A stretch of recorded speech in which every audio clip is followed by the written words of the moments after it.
Chers compatriotes, depuis mon investiture le 24 janvier 2019, notre pays s'est distingué par des progrès notables et une résilience des plus exemplaires dans un environnement dominé par des épreuves et des événements aussi imprévisibles que bouleversants qui ont eu à secouer le monde.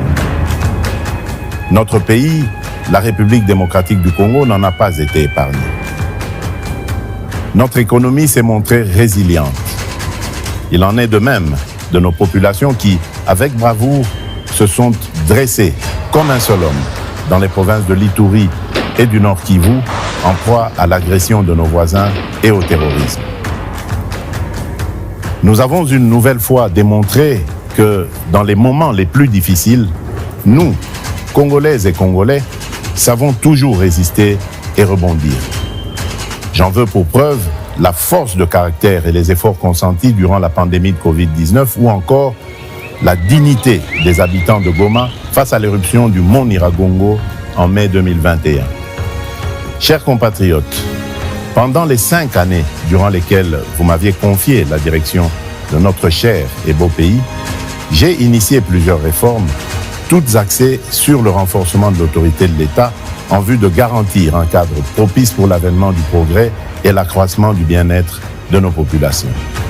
À cet effet, et convaincu que lorsque nous sommes unis, nous sommes plus forts et que notre force réside dans notre solidarité, j'ai initié en 2019 le programme de gratuité de l'enfant, ouvert un emploi décent, lui permettant de couvrir les besoins de sa famille. Il dépend aussi de la garantie d'avoir accès aux services publics de base et de jouir de la protection de l'État. C'est pourquoi j'ai décidé d'aligner le deuxième mandat par la confiance que vous me renouvellerez sur 6 engagements majeurs, à savoir, premièrement, l'engagement de créer plus d'emplois au moyen d'une approche volontariste avec des solutions tirées de notre vécu quotidien en accélérant la promotion de l'entrepreneuriat. Deuxièmement, l'engagement de protéger le pouvoir d'achat de tous les citoyens congolais contre les aléas des prix à l'importation et les variations du taux de change afin de leur assurer une qualité de vie stable et digne en maîtrisant davantage le cadre macroéconomique. Troisièmement, l'engagement d'assurer avec plus d'efficacité la sécurité pour tous au moyen d'une restructuration profonde de l'appareil de sécurité et de défense ainsi que la sauvegarde de nos intérêts par le renforcement de l'Académie diplomatique congolaise.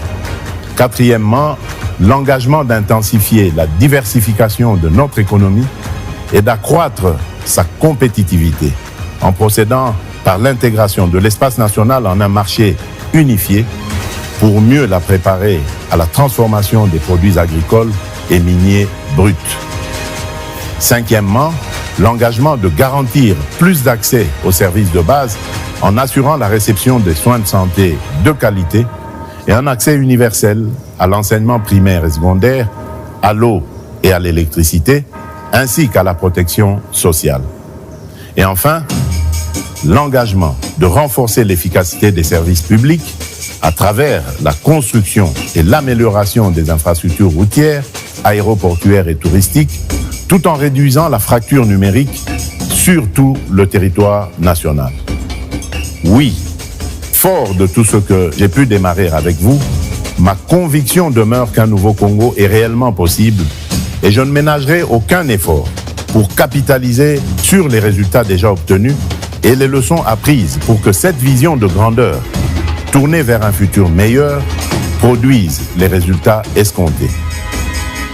Puisque nous avons déjà pris le train du progrès, ne prenons pas le risque le 20 décembre d'aller vers l'inconnu. Poursuivons sur cette lancée pour un Congo plus uni, mieux sécurisé et plus prospère. Je suis Félix Antoine Tshisekedi Tshilombo et le 20 décembre, je suis le numéro 20.